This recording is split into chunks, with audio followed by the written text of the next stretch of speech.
noite a todos. Hoje eu gostaria de fazer um estudo sobre a palavra malachim. Será que a palavra malachim, no seu sentido original, significa anjos? Muitas vezes lemos livros, que falam sobre anjos mensageiros, anjos de Deus, anjos do diabo, Vemos anjos, que vivem em principados, anjos que vivem em potestades, legiões de anjos, graduações de anjos entre o primeiro céu e até o sétimo céu, Que vimos isso aí até mesmo tipicamente no Novo Testamento, em que o céu é uma região povoada de anjos. Será que essa conotação é totalmente bíblica ou ela é uma conotação a posterior que colocaram na Bíblia Sagrada? O que o Antigo Testamento diz a respeito dos anjos, da palavra anjos? Eu quero passar para vocês aqui alguns aspectos, de um estudo que eu fiz aqui. Vamos lá.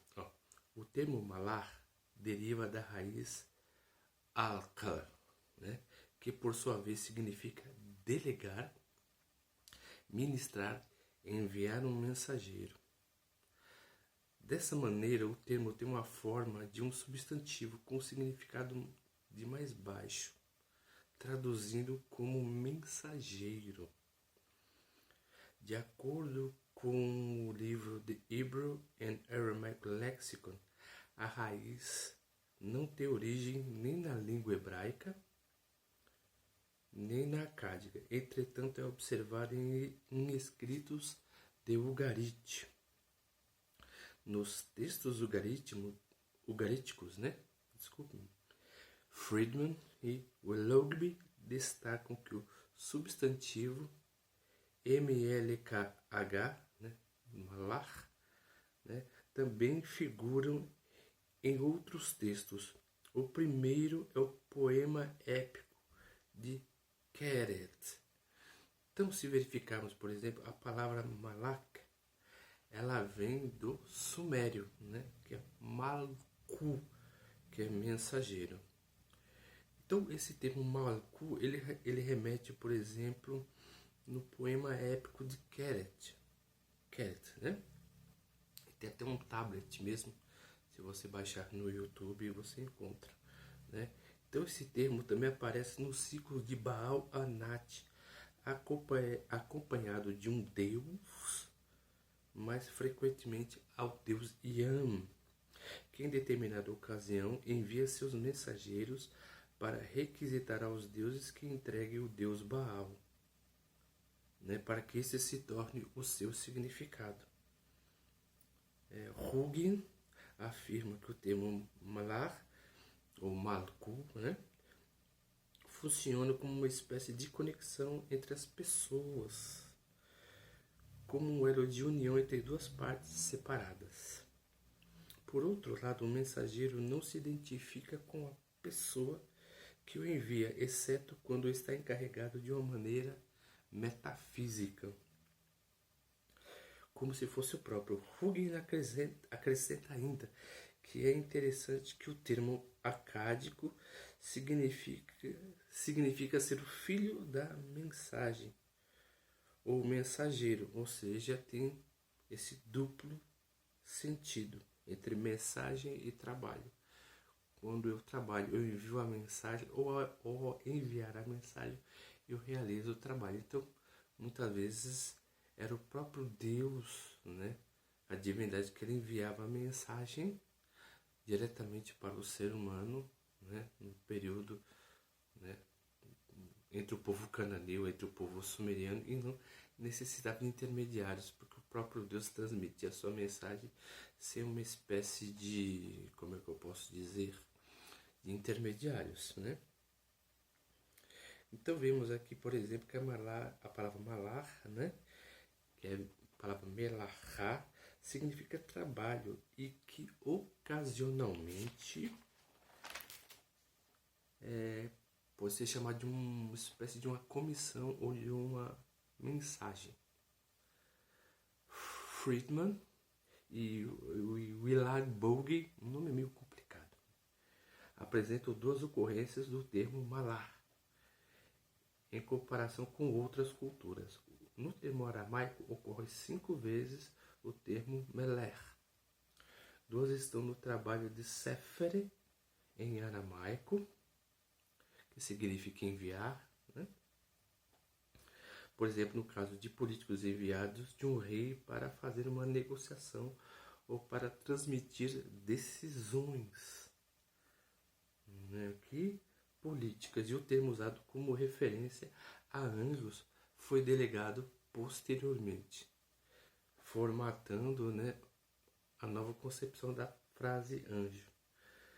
A última inscrição que vemos, da cultura judeu-aramaico, onde figura o termo malar, é um plural construto como o mesmo significado. Há ainda a ocorrência da palavra malacu no texto babilônico antigo. De acordo com Friedman e Willoughby, apesar de algumas incertezas, o termo pode ser traduzido como mensageiro, embora malacu e malak tenham a mesma intenção.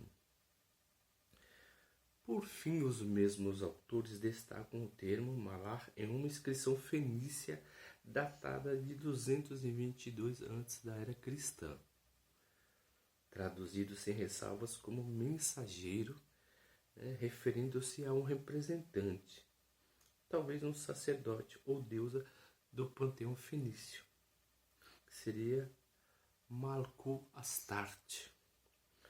Os fenícios acreditavam nos Elohims, seres criadores. A própria palavra remetia à força ou poder dos Elohims, ou Elins, a força. E esse poder era um poder da natureza.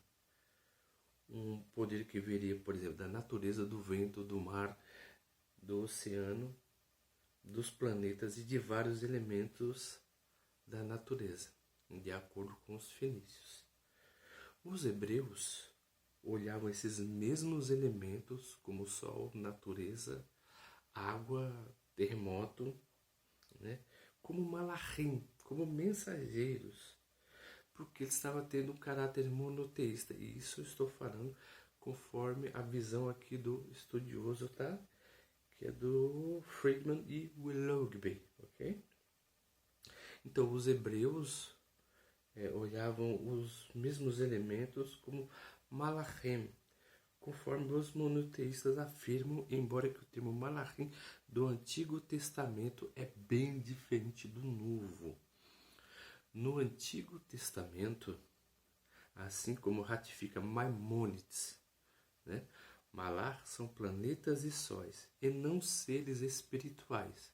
Então, o conceito que temos no Ocidente de anjos é totalmente de caráter zoroástrico, não de caráter dos mensageiros do Antigo Testamento. Porque Ahura Mazda ele tem uma corte de arcanjos que o cerca, e há uma luta entre os anjos de Ahura Mazda e os anjos de Angra Mainyu, os anjos do bem e os anjos do mal. Então, o judaísmo antigo, no período intertestamentário, ele vai absorver esses elementos, de anjos potestades, do qual que você vai ver, por exemplo, no livro de Daniel, capítulo 12, que é a batalha do anjo Miguel. E também nos escritos, de Enoque. Está certo que o livro de Enoque tem uma influência grega, mas os gregos também beberam dessa cultura. Interessante que a palavra anjo, ela vem, por exemplo, da palavra malar, depois do angelos, grego, e depois para o latim angelus. Então, a palavra ela vai sofrendo uma espécie de metamorfose e ela perde o seu sentido original de mensageiro e ela vai tendo um caráter totalmente místico e esotérico. Então, ela vai perder isso, tá? Então, de acordo aqui com a visão do Maimônides, ele diz o seguinte: no Antigo Testamento, assim como ratifica Maimônides, Malar são planetas e sóis, e não seres espirituais. O Malar se personifica em anjos no período intertestamentário, né, quando os judeus são influenciados pela cultura persa, né. Os anjos, os arcanjos que aparecem na literatura judaica desse período começam a possuir características dos santos anjos e mensageiros como os especiamentas. Os especiamentas, ou seja, são as divindades vinculadas ao zoroastrismo, são os anjos zoroástricos, né? Da literatura do Zend Avesta. Tanto o livro de Daniel como o livro de Enoque, escrito no mesmo período, mostram os Malahim lutando pelos seus principados, ora os defendendo e ora os abandonando. Por exemplo, vemos no livro de Enoque uma rebeldia entre os anjos, né? Em que o anjo Semiasa ele lidera 200 anjos, eles largam seus principados, né? Principados é a região de príncipes, anjos que seriam príncipes de uma certa determinada região do céu, então ele perde esses principados e vão para a terra. Por isso há a tese de Bene Elohim, né, do Gênesis, versículo 6, os filhos de Deus, né? No hebraísmo, né, de acordo com a visão totalmente exegeta, né, os filhos de Deus são deuses. Mas os rabinos dessa época vai associar o quê? Os anjos como os filhos de Deus, Bene Elohim, então seria filhos, né? Então os anjos ele vai assumindo uma característica que seria subversiente, né? Submissa, na verdade, a Deus, né?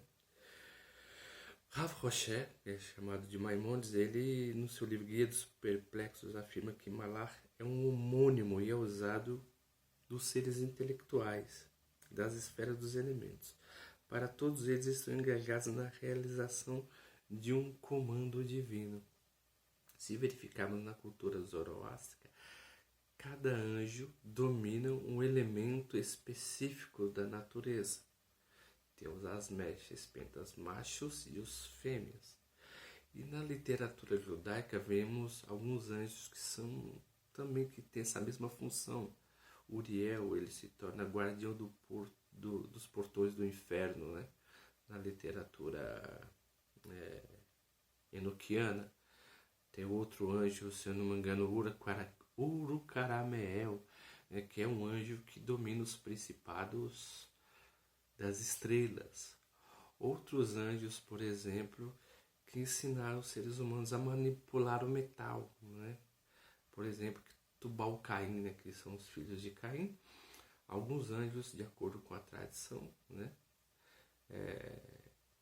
tradição gnóstica, vamos dizer assim, passaram esses ensinamentos, né? Então, por exemplo, certos anjos dominariam certos elementos da natureza. Então, os anjos do Novo Testamento já se tornam totalmente diferentes dos anjos do Antigo Testamento, visto que os anjos do Antigo Testamento não possuem asas, né? Os mensageiros, na verdade, os mensageiros no Antigo Testamento não possuem asas, mas o mensageiro no Novo Testamento ele possui asas e eles voam, né? Então, por trás disso se desenvolve uma literatura muito grande, né, entre a natureza dos anjos, do qual eu vou passar informação na próxima aula. E se você está achando o nosso ensinamento interessante, por gentileza, dê um cliquezinho aí no botão de like e anuncie o canal. E uma excelente noite a todos.